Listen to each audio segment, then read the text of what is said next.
Hi everyone, it's probably gonna be one of my last videos. As you can tell, I cut my hair. I cut it like last night at midnight because I was just tired of it getting tangled and in my face all the time when I was taking my virtual dance classes. So I just cut it off. Anyway, we'll see. I'll probably have to get it fixed because it's not like I pretty much just grabbed it and cut it. But anyway, I hope these videos have been helpful for those of you who need the instructions, but I'm gonna go ahead and explain the instructions, but you could read all of this. I just know some people like listening to them more than reading them. So we're doing our final project, and essentially what you're doing is you're going to create 2 full-page diagrams of one for each topic, and you are also going to explain each diagram. That's essentially what you're doing. There's a few little things that you'll do before then, and of course there are requirements that we'll get into, so I'm going to explain that in a bit.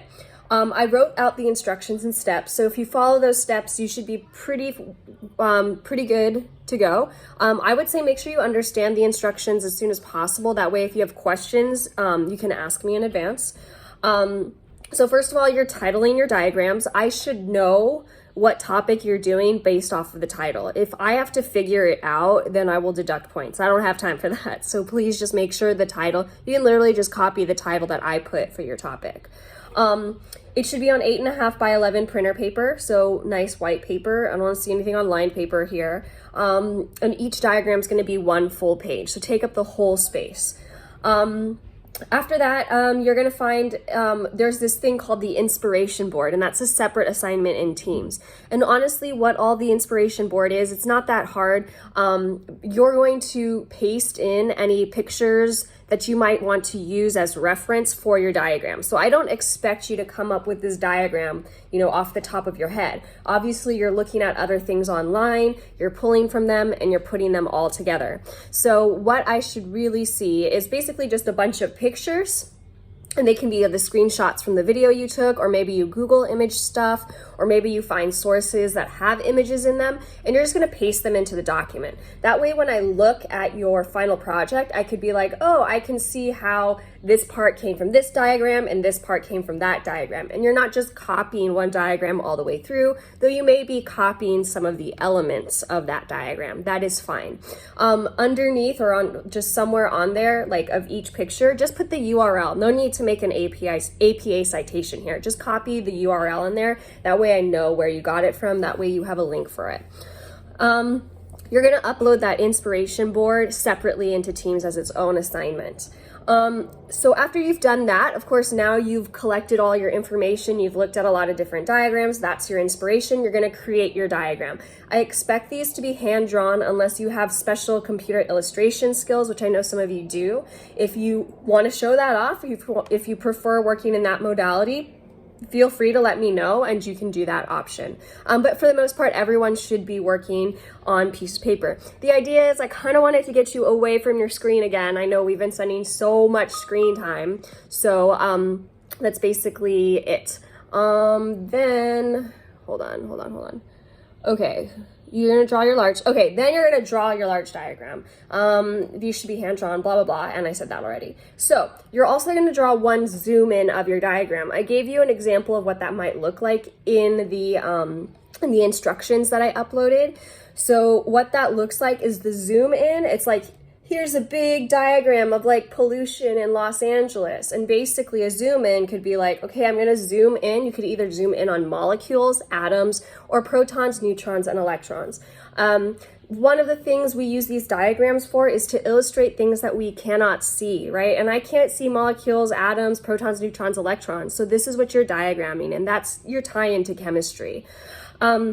After that, you should have labels on your diagram, kind of labeling what everything is. So maybe you say, okay, car pollution from the freeway, pollution from factories, right? Irrigation, runoff, whatever you want to do. If you're focusing on a specific region, you could even say, oh, this is like LA or whatever, and mark the different parts of LA, whatever works for your project.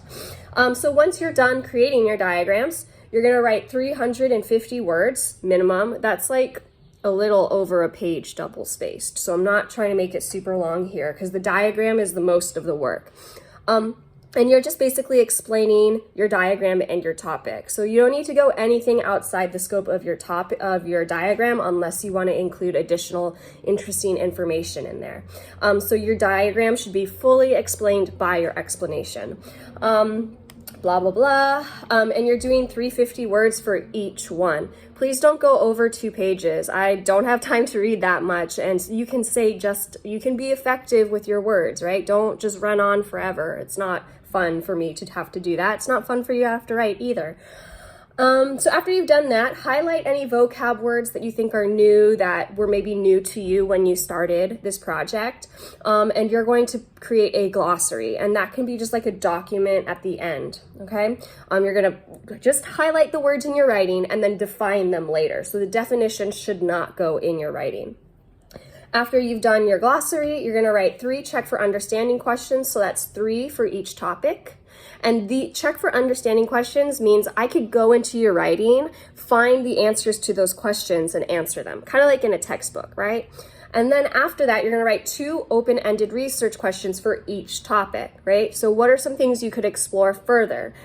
These should be open-ended questions that are not answered in your actual diagram or your written explanation. Whoever read that question would have to go online to find that answer.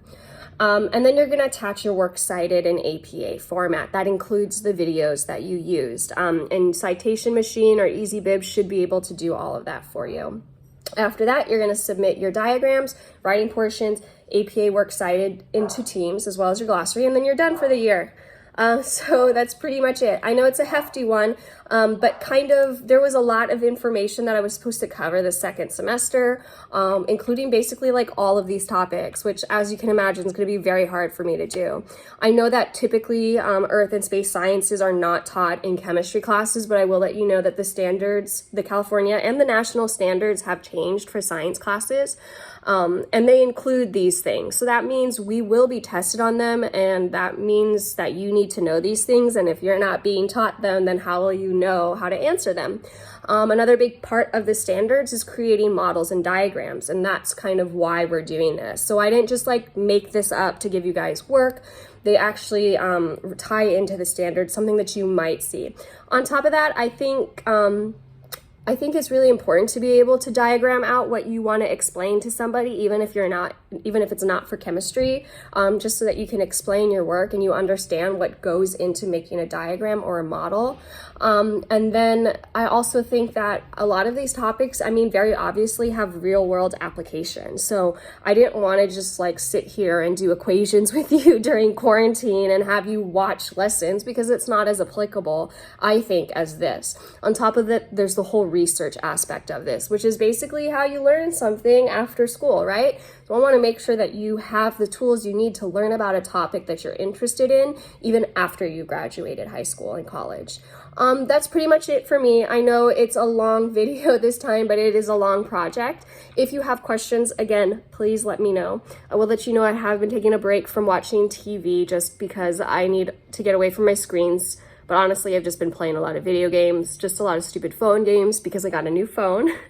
And I got new Wi-Fi, and that's why I've kind of been MIA, and I got a new computer. So it's just been a crazy week, which is why I haven't been as active. I've been just trying to set everything up technologically at my apartment. All right, hopefully I'll have at least one more goodbye video before the end of the year, but the instructions are all written out for you. If you have questions, just let me know.